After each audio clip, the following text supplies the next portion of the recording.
working 80 hours a week, and I was going out to these networking events, and I was drinking 6 or 7 beers at every networking event, and then I'd feel guilty about it, the whole Irish Catholic thing. So I'd have to get up in the morning and work out and sweat it out, and this was a cycle. And all of a sudden, one day I got to the gym, and my arms started to hurt.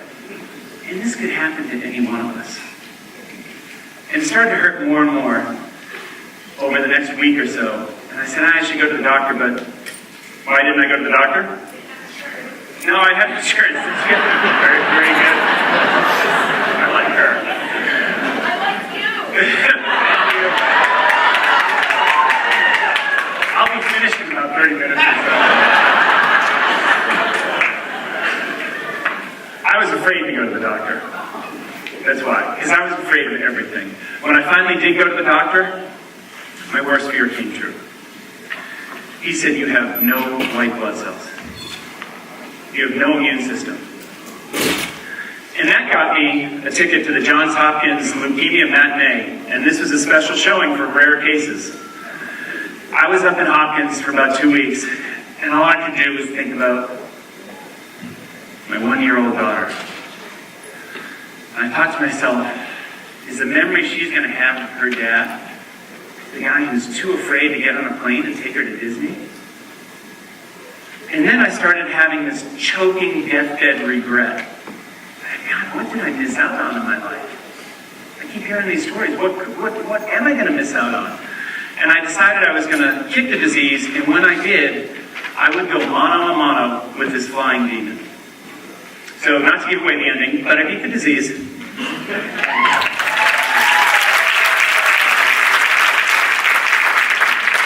Thank you. And it was in large part due to some of the mental training. I think that's a key aspect to it. But I decided, I got out of Johns Hopkins, and my perspective on everything changed. I walked out and I saw this leaf in a puddle, and I would have been too busy and too much of a hurry and too worried about money and building businesses and trying to prove myself to even notice it. And I looked down and I said to my wife, God, that's the most beautiful thing I've ever seen. And then I said, I'm going to take flying lessons, even if I'm kicking and screaming and crying every time I go to the airport. And I did. And over the course of several months, my entire life changed. I fell in love with flight. I went on, I got my private pilot's license, then I got an instrument rating, and then I wanted to keep learning and keep flying more, so I got a commercial pilot's license. And now, the same kid who was petrified to fly for 30 years does competitive acrobatics every year.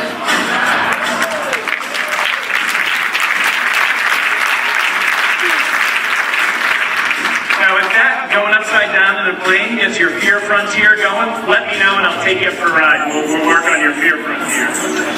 Now, I'm not saying that you have to get from a guy who's afraid to fly to someone who's doing acrobatics. I'm not saying that at all. But the lesson number one, the first of the 3 lessons I want to teach you is, you don't know how amazing life is until you get to the other side of your fear frontier.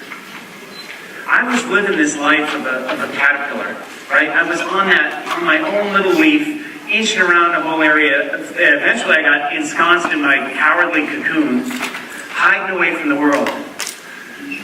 When I got my wings, I literally learned how to fly, and my whole life changed.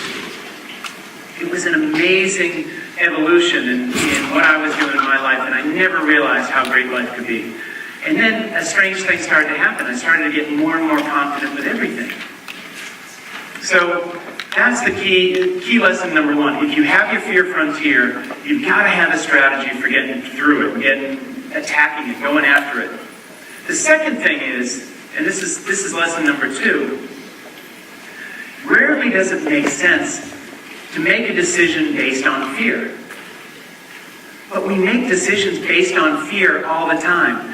And fear and risk are 2 dramatically different animals. Risk is the probability or likelihood that something is going to go very wrong. Fear is an emotional response to a physical sensation in your body. So that's what we learned today. We learned what those physical sensations were. I don't know if you remember when I asked one of the ladies up here, what are you feeling? She said, afraid, fear. And I said, okay, well, what's it feel like? That's the important thing, is you start to figure out what it feels like. Because you've got that tell. And one of the things that happens to us is we are totally manipulated by fear. More so now than ever. And let's face it, being a real estate agent in this market is tough, right? I mean, it's really hard work. And it's easy to get scared. It's easy to get a fear of being rejected from the tribe for trying something new. Maybe you're the first one on Snapchat and people are making fun of you. And you think, well, I don't want to be rejected from the other realtors. There's all sorts of these things that are going on that associate fear with risk. And you say, what's the downside? Well, the downside is the risk. The fear is just what you feel.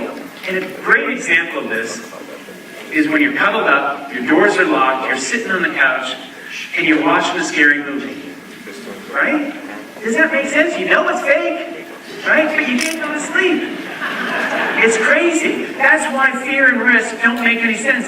The amygdala has such control over us that we have no idea what's going on in our life. It's almost like our rational mind is from Mercury, and fear is on the other end of the solar system, and it comes from Uranus. And what I was surprised at during the talk ultimately was feeling things. There's very few talks where you actually get to, the speaker makes you physically feel something and identify those feelings, which is really cool and I think incredibly unique. But secondly, really took away a few key skills and lessons from the talk that I'll be able to apply to my own life going forward, which is incredibly valuable.